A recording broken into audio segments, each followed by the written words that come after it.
So the Formula 1 season has come to an end. But if you're like me, you might be thinking to yourself now, how am I going to scratch that Formula 1 itch during the winter break?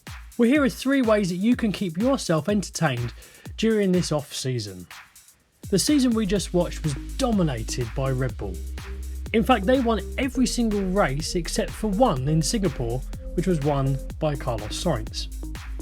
So when I say to you to go back and re-watch some of the best races from this season, you may be thinking, oh, that'll just be watching Max Verstappen win over and over and over again. But there are some standout races from this season which are worth a re-watch, even if it is only the highlights on the internet. I can think of a couple. For example, Zandvoort was an excellent race. The aforementioned Carlos Sainz win in Singapore was a brilliant race. Suzuka was a good race. And a controversial opinion from myself, Monaco this season was an interesting race, and I think one that might be worth a rewatch.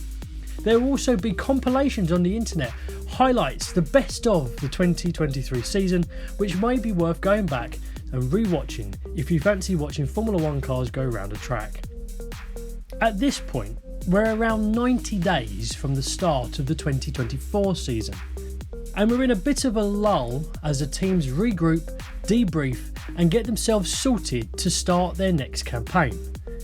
But as we get further into the winter, rumours and news will start to come out from the teams about the competition and where they are in relation to other teams or themselves from last season.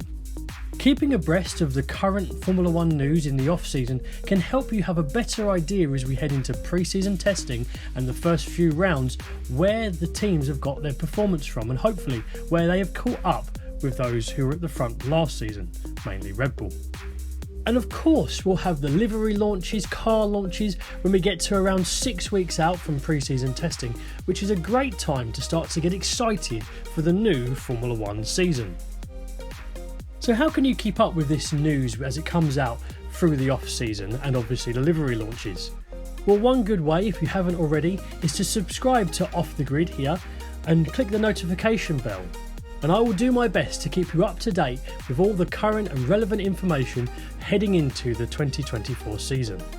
Another great way to scratch that Formula 1 itch is to watch related Formula 1 content. For example, there has been several really good documentaries that have come out this season. You can think of the Brawn GP documentary, which is on Disney+, an excellent watch, and also really interesting for those who, like me, loved that era of Formula 1 and was rooting for Jenson Button because he was my favourite driver.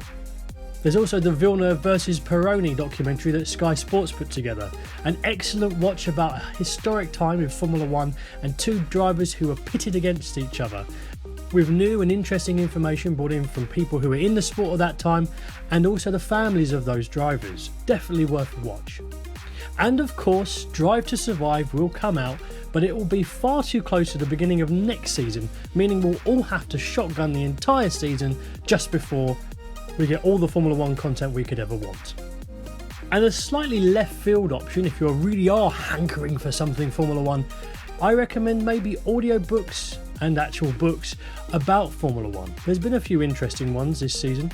There's Mark Hughes' Unstoppable about Max Verstappen and his current run of form in Formula 1 and how he really is unstoppable at the moment. There's Gunther Steiner's Surviving to Drive book, and if you listen to that on audiobook, it's fantastic because Gunther reads it to you. And just one other option as well, it's not from this year, but Adrian Newey's How to Build a Car is a fascinating insight into what it takes to actually build a Formula 1 car which can make it to the front and win a championship. And I'll add links to all of these in the description for this video. So there you are, 3 things to keep you entertained during the off season while we wait for Formula 1 to come back. How are you going to fuel that addiction to Formula 1 during the winter break this season? Let me know in the comments below.